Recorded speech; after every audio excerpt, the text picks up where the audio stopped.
ഇന്നത്തെ കഥയിലേക്ക് എല്ലാവർക്കും സ്വാഗതം. അങ്ങനെ കാർത്തിക പറയാണ് പ്രകാശിനോട് അമ്മയും കൂട്ടിക്കൊണ്ടു വന്നിട്ട് ഇവിടെ താമസിക്കാൻ വേണ്ടി. പ്രകാശിന് ശരിക്കും ഡബിൾ ലോട്ടറി അടിച്ച ആ ഒരു സന്തോഷമാണ്. പക്ഷെ അതൊന്നും പുറത്ത് പ്രകടിപ്പിക്കാതെ പ്രകാശൻ പറയുന്നുണ്ട്, ഞാൻ അമ്മയോട് ചോദിച്ചിട്ട് പറയാം. അങ്ങനെ നേരെ സന്തോഷത്തോടു കൂടിയാണ് വീട്ടിലേക്ക് വരുന്നത്. വീട്ടിലേക്ക് വരുന്ന സമയത്ത് ഭാനുമതി ഇരുന്നിട്ട് ഓരോന്ന് കഴിച്ചുകൊണ്ടേ ഇരിക്കുകയാണ്. അപ്പം അവർ പ്രകാശിനെ കണ്ടപ്പോൾ തന്നെ പുഞ്ചിരിച്ചുകൊണ്ട് എഴുന്നേക്കാണ്. വലിയ ബഹുമാനമൊന്നും വേണ്ട, ഇരിക്കിരിക്കി എന്നൊക്കെ അമ്മയോട് പറഞ്ഞിട്ട് അടുത്ത് തന്നെ ഇരുന്ന് പ്രകാശൻ ചിരിച്ചുകൊണ്ട് പറയാണ്, ഇന്ന് ഞാൻ ജോലി ചെയ്തുകൊണ്ടിരിക്കുമ്പോൾ എൻ്റെ ആ മുതലാളിച്ചിയില്ലേ, അവൾ എന്നോടൊരു കാര്യം പറയുക. എന്നെ കാണാൻ അവളുടെ അച്ഛൻ്റെ അതേ സാമ്യമുണ്ടെന്ന്. പക്ഷേ അവൾക്ക് അവളുടെ അച്ഛനെ തീരെ ഇഷ്ടമല്ലായിരുന്നു എന്ന്. ഞാൻ അതെന്താ കാരണം എന്ന് ചോദിച്ചപ്പോൾ അവൾ പറയുക, അവളുടെ അച്ഛന് പെൺമക്കളെ തീരെ ഇഷ്ടമല്ലായിരുന്നു എന്ന്. ഉടനെ ഞാൻ പ്ലേറ്റ് അങ്ങോട്ട് മാറ്റി. ഞാൻ പറഞ്ഞു, എനിക്ക് 2 പെൺമക്കളാണുള്ളത്. എൻ്റെ 2 പെൺമക്കളെയും എനിക്കെൻ്റെ ജീവൻ്റെ ജീവനാണ്. പക്ഷേ കല്യാണം കഴിഞ്ഞ ശേഷം എൻ്റെ 2 പെൺമക്കളും എന്നെ അങ്ങ് ഉപേക്ഷിച്ചു എന്ന്. അങ്ങനെ ഒരു കള്ളം തട്ടി അമ്മേ. അത് കേട്ടപ്പോൾ ഭാനുമതി, എൻ്റെ അമ്മോ എന്തൊരു കള്ളത്തടാടാ നീ പറഞ്ഞത്. ഓ പിന്നെ എൻ്റെ അമ്മേ, അവൾ വന്ന് അമ്മയെ കാണുവാണെങ്കിൽ ഉള്ള സത്യമൊന്നും അങ്ങ് വിളിച്ചു കൂവരുത്.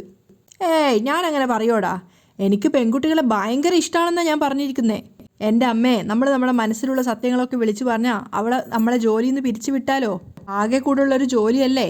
പെൺകുട്ടികളോട് നമുക്ക് വലിയ താല്പര്യമില്ല എന്നുള്ള കാര്യം നമുക്ക് മാത്രമല്ലേ അറിയാവുള്ളൂ. അത് ഈ ലോകത്തോട് വിളിച്ചു പറയേണ്ട കാര്യമൊന്നുമില്ല. അതുകൊണ്ട് അവൾ എന്തു പറയുന്നോ നമ്മൾ കമാന്നൊരക്ഷരം മിണ്ടാതെ കേട്ടോണ്ടിരിക്കുക, അതാ നല്ലത്.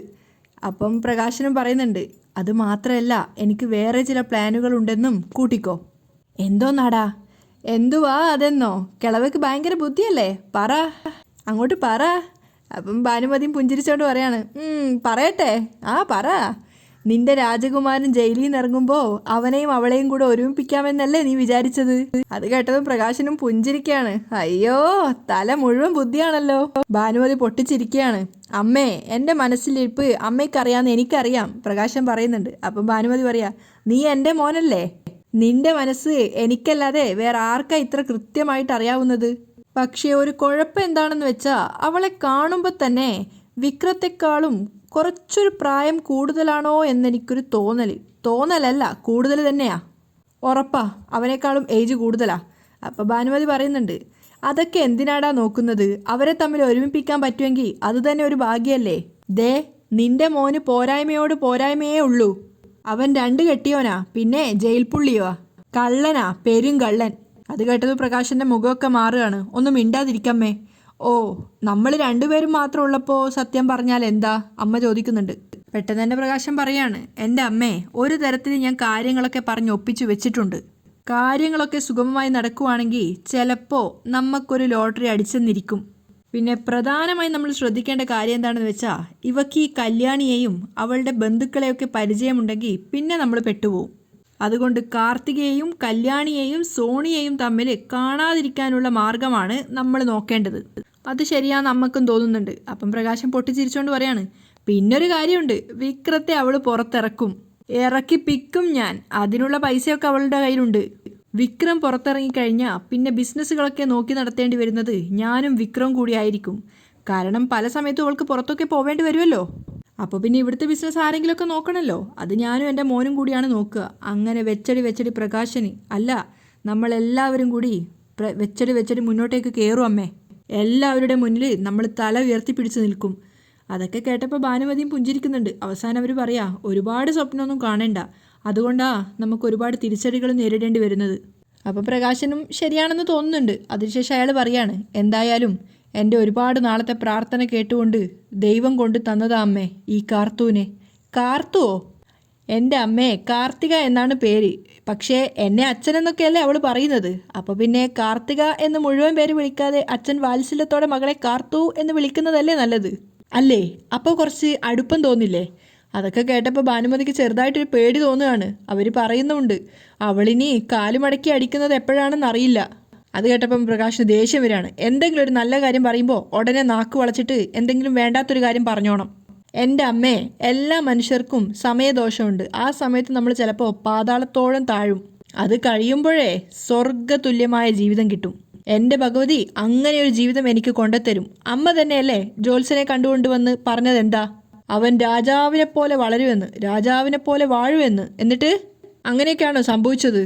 അപ്പോഴും ഭാനുമതി പേടിയോടുകൂടി ചോദിക്കുന്നുണ്ട്, അവൻ ഈ മോഷണ സ്വഭാവമൊക്കെ ഉള്ളതുകൊണ്ട് അവൻ കാർത്തികയുടെ തലക്കടിച്ച് മോഷണം മറ്റോ നടത്തുമെന്നാ എൻ്റെ പേടി. അത് കേട്ടപ്പം പ്രകാശിന് ദേഷ്യം വരികയാണ്. അങ്ങനെ മറ്റോ അവൻ ചെയ്താലുണ്ടല്ലോ, അവനെ തൂക്കിലേറ്റാൻ വിധിക്കും ഞാൻ. ദൈവം നല്ലൊരു അവസരം തരുമ്പോൾ അത് ഉപയോഗിക്കാൻ നോക്കണം. അല്ലാതെ മോഷണവും കൊലയും കൊണ്ട് നടന്നു കഴിഞ്ഞാൽ ആ പുല്ലിനെ കൊന്നിട്ട് ഞാനും ചാവും. അല്ല പിന്നെ. പ്രകാശൻ ദേഷ്യത്തോടെ അവിടുന്ന് എഴുന്നേറ്റ് പോവാണ്. അതേസമയം കാർത്തിക ഫുഡ്സിൻ്റെ ഓരോ ഇൻറ്റീരിയർ വർക്ക് ചെയ്യുന്ന തിരക്കിലാണ് കല്യാണി ഉണ്ടായിരുന്നത്. അവളുടെ ജോലിക്കാരോട് ഓരോരോ കാര്യങ്ങൾ പറഞ്ഞ് ചെയ്യിച്ചുകൊണ്ടിരിക്കുന്നുണ്ട്. പുതിയ പുതിയ ജോലിക്കാരോട് അങ്ങനെയുള്ള കാര്യങ്ങൾ ഇങ്ങനെ കാര്യങ്ങളൊക്കെ പറഞ്ഞുകൊണ്ടിരിക്കുന്നത്. അപ്പോൾ ഹരിയേട്ടൻ അങ്ങോട്ട് വന്നിട്ട് ഹരിയേട്ടൻ പറയുന്നുണ്ട്, ഇനി 2 ദിവസത്തെ പരിപാടി കൂടിയേ ബാക്കിയുള്ളൂ. അത് പറ്റില്ല, 2 ദിവസത്തേക്ക് സമയമില്ല, നാളത്തോനോടെ എല്ലാം തീർക്കണം, ഫിനിഷ് ആക്കണം എന്നൊക്കെ പറയുന്ന സമയത്ത് ഹരിയേട്ടനും പുഞ്ചിരിക്കുകയാണ്. അപ്പോഴേക്കും കാർത്തിക അങ്ങോട്ടേക്ക് വരുന്നുണ്ട്. ചുറ്റിലും നോക്കിക്കൊണ്ട് പുഞ്ചിരിച്ചുകൊണ്ട് കാർത്തികൻ പറയുന്നുണ്ട്, ഇതേതാണ്ട് ഫിനിഷായല്ലോ. അപ്പം കല്യാണി പറയാ, ഇല്ല, നാളത്തേനോട് ഫിനിഷ് ആവുള്ളൂ. പറഞ്ഞതിനേക്കാളും വേഗത്തിലാണല്ലോ കാര്യങ്ങൾ ചെയ്തത്. അപ്പം കല്യാണി ചോദിക്കുന്നുണ്ട്, മാഡം സാറ്റിസ്ഫൈഡ് ആണോ? കല്യാണിയുടെ വർക്കിനെ പറ്റി എനിക്കൊരു സംശയവുമില്ല, പിന്നെ സാറ്റിസ്ഫൈഡ് ആവാതിരിക്കേണ്ട കാരണവും ഇല്ല. 100% തൃപ്തിയാണ് ഞാൻ. സിമ്പിളാണ്, പക്ഷെ ആരും ഒരു കുറ്റവും പറയില്ല. അപ്പോൾ ഹരിയേട്ടനും പറയുന്നുണ്ട്, അതാണ് കല്യാണിയുടെ മേന്മ. അപ്പോൾ കല്യാണി വിനയത്തോടെ പുഞ്ചിരിക്കുകയാണ്. അപ്പോഴേക്കും കാർത്തിക ബാഗിൽ നിന്നും വേറൊരു ചെക്ക് ലീഫ് എടുത്തിട്ട് കല്യാണിക്ക് നേരെ നീട്ടുകയാണ്. ഇൻറ്റീരിയറിൻ്റെ പിന്നെ തരാം.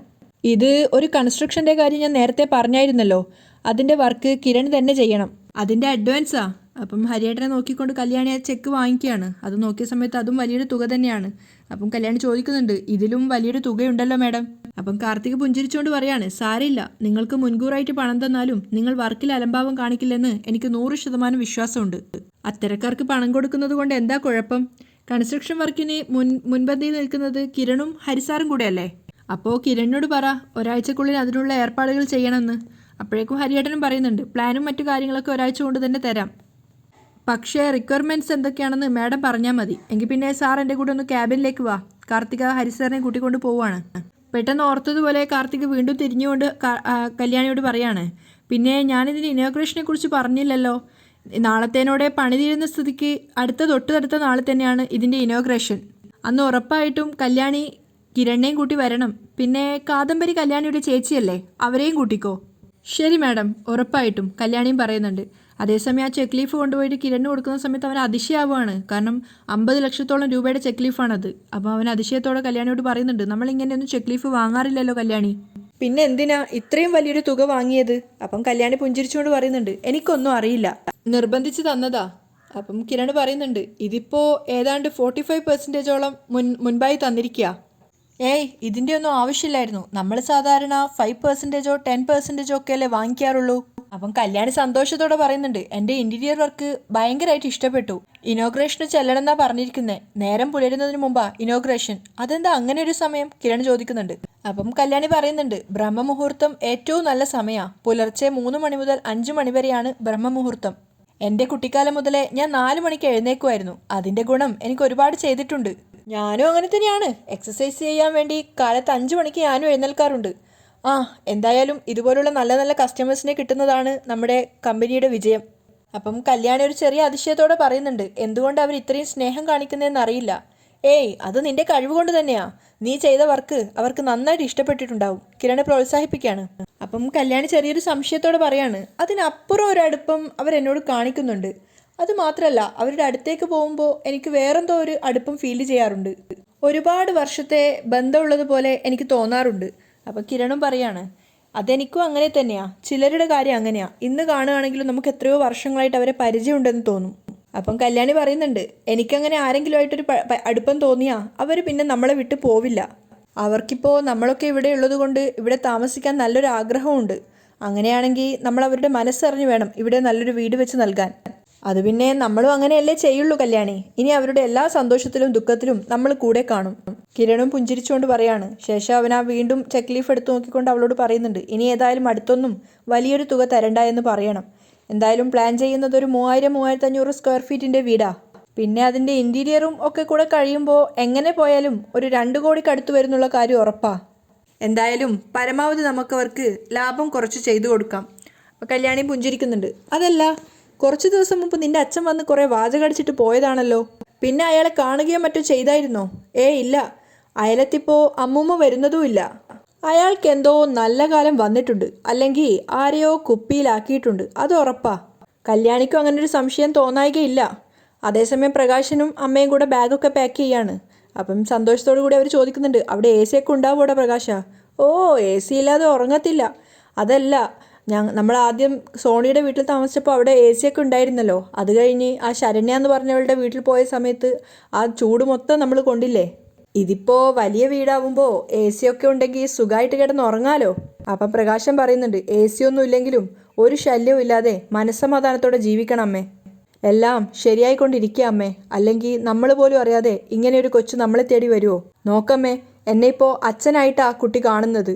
അങ്ങനെ നമ്മൾ കൂടുതലായിട്ട് സ്നേഹിക്കുമ്പോഴും നമ്മളോട് അവിടെ പോയി താമസിക്കാൻ പറയുമ്പോൾ ഒക്കെ ചെയ്യുന്നത് ഒരു ഭാഗ്യമല്ലേ. അപ്പം ഭാനുമതിയും പറയുന്നുണ്ട്, എടാ നമ്മുടെ കുഞ്ഞുകൂടി ഇറങ്ങിയാൽ പിന്നെ നമുക്ക് പിന്നെ ഒന്നും പേടിക്കാനില്ല.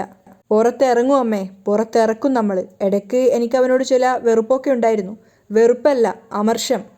കാരണം അതുപോലുള്ള കാര്യങ്ങളൊക്കെയല്ല അവൻ ചെയ്തുകൊണ്ടിരുന്നത്. പക്ഷെ അതൊക്കെ കാലക്കേടാണെന്ന് പറയാമേ, അവൻ്റെ സമയദോഷം. പക്ഷെ ഒരു കാര്യം ഞാൻ പറയാം, നമുക്ക് വരുന്ന എല്ലാ നല്ല കാര്യങ്ങൾക്കും പിന്നിൽ അവൻ്റെ ജാതകയോഗ. അവൻ കാരണാ നമുക്ക് ഇങ്ങനെയൊക്കെ നല്ല കാര്യങ്ങൾ ഉണ്ടാവുന്നത്. നീ അത് പറഞ്ഞത് ശരിയാ. അവൻ എന്ത് ജയിൽപ്പുള്ളിയാണെങ്കിലും അവൻ്റെ ജാതകം നമുക്ക് ഗുണമേ ചെയ്യത്തുള്ളൂ, ഭാനുമതിയും പറയുന്നുണ്ട്. അപ്പോൾ പ്രകാശൻ ഇങ്ങനെ ദേഷ്യത്തോടെ ചിന്തിക്കുകയാണ്, ഞാനും എൻ്റെ അമ്മയൊക്കെ തെണ്ടിത്തിരിഞ്ഞ് പാപ്പരായി നടക്കുന്നത് കാണാൻ വേണ്ടി ആഗ്രഹിക്കുകയായിരുന്നു, കല്യാണിയും അവളുടെ അമ്മയും ഒക്കെ. അതിനെ ഞാൻ പ്രാർത്ഥിക്കുന്ന എൻ്റെ ഭഗവതി തടയിട്ടു. ഇനിയുള്ള കാലം ആ കൊച്ചു തരുന്ന ശമ്പളവും വാങ്ങി മിണ്ടാതെ നിൽക്കാം. ആ വീട്ടിൽ തന്നെയാണല്ലോ താമസിക്കുന്നത്. അതുകൊണ്ട് നമ്മൾ രണ്ടുപേരും മാത്രമായതുകൊണ്ട് വേറെ ചിലവൊന്നുമില്ലല്ലോ. വിക്രം കൂടി പുറത്തിറങ്ങി അവനൊരു ജോലി കിട്ടിക്കഴിഞ്ഞാൽ അമ്മ എത്രയും പെട്ടെന്ന് ഒരു വീട് വെക്കാനുള്ള കാശുണ്ടാക്കണം. എന്നും ഈ വാടക വീടുകളിലും മറ്റുള്ളവരുടെ വീടുകളിലും എത്ര കാലം വെച്ച് താമസിക്കും? എന്നാൽ പിന്നെ ഇറങ്ങ്, കാത്തിരിക്കുകയായിരിക്കും. അപ്പോഴേക്കും ഭാനുമതി ബാക്കിയുള്ള സാധനങ്ങൾ കൂടി പാക്ക് ചെയ്യാണ്. അതിനുശേഷം അവർ പ്രകാശനോട് ചോദിക്കുന്നുണ്ട്, അല്ല മോനെ, എൻ്റെ വേഷമൊക്കെ എങ്ങനെയുണ്ട്? കുഴപ്പമൊന്നുമില്ലല്ലോ. എൻ്റെ അമ്മ ഇപ്പോൾ കണ്ട തിരുവിതാംകൂർ മഹാറാണി തമ്പുരാട്ടിയെ പോലെയുണ്ട്. അല്ലെങ്കിലും എന്നെ കാണാൻ നല്ല ആഢ്യത്വമുണ്ട്. നിന്നെ കാണുമ്പോഴോ അതില്ലാത്തത്. പ്രകാശനെ ഒന്ന് കളിയാക്കുകയാണ്. അപ്പോൾ പ്രകാശൻ അവരെ നോക്കി പറയുന്നുണ്ട്, അയ്യ തമാശ. എനിക്ക് ആഢ്യത്തില്ലാത്തത് കൊണ്ടാണോ അവൾ അച്ചാന്ന് വിളിച്ച് എന്നെ ആ വീട്ടിൽ കൊണ്ട് താമസിപ്പിക്കാനും ഇതുപോലുള്ള കാര്യങ്ങളൊക്കെ ചെയ്യാനും നിൽക്കുന്നത്? ഭാനുമതി വീണ്ടും ചിരിക്കുകയാണ്. അവളുടെ കണ്ണിനെന്ന എന്തോ കുഴപ്പമുണ്ട്.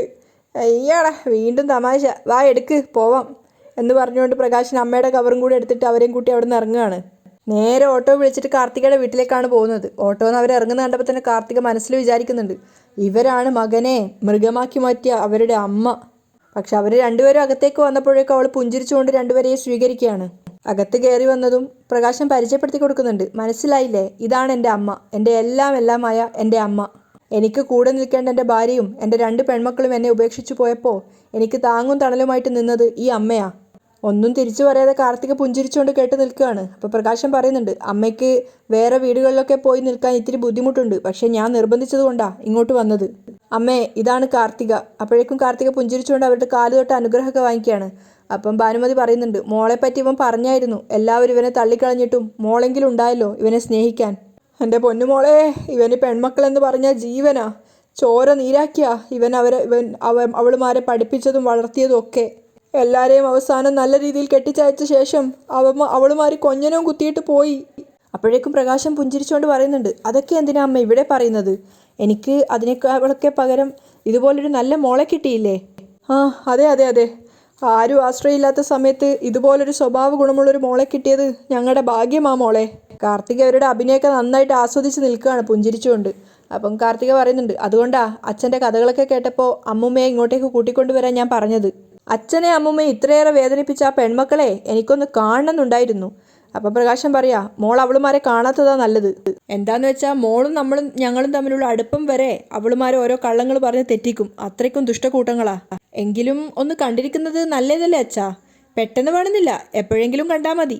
കാണുന്നോട് കുഴപ്പമൊന്നുമില്ല, പക്ഷെ കണ്ടു കഴിഞ്ഞാൽ പിന്നെ വല്ല അപകടവും വരാതിരിക്കാൻ വേണ്ടി സൂക്ഷിക്കണം. അത്രയ്ക്ക് നല്ല എരണമുള്ള ആൾക്കാരാ. അത് കേട്ടതും കാർത്തിക്ക് ശരിക്കും ദേഷ്യം വരുന്നുണ്ടായിരുന്നു. അപ്പോൾ ഭാനുമതിയും പറയാണ്, അത് ശരിയാ, ഞങ്ങൾക്കെതിരെ വന്നാൽ പോലും ഞങ്ങൾ മുഖം കൊടുക്കാറില്ല. സംസാരിക്കാൻ കഴിയാത്ത ഒരുത്തിക്ക് സംസാരം കിട്ടിയിട്ടുണ്ട്. അവളാണ് കൂട്ടത്തിൽ 8 കാലി. അവളുടെ അമ്മയും അങ്ങനെ തന്നെ. പോട്ടെ അമ്മൂമ്മേ, ഇനിയിപ്പോൾ അവരെ പറ്റിയൊന്നും പറയണ്ട. അച്ഛാ, അമ്മൂമ്മയ്ക്ക് മുറി കാണിച്ചു കൊടുത്തേ. അങ്ങനെ അമ്മയും കൂട്ടി സാധനങ്ങളൊക്കെ എടുത്ത് പ്രകാശൻ അകത്തേക്ക് മുറിയിലേക്ക് പോവുകയാണ്. അവരുടെ ആ പോക്ക് നോക്കിയിട്ട് പ്രതികാരത്തോടു കൂടി കാർത്തിക നിൽക്കുന്നിടത്തായിട്ടാണ് ഇന്നത്തെ എപ്പിസോഡ് വൈൻഡപ്പ് ചെയ്യുന്നത്.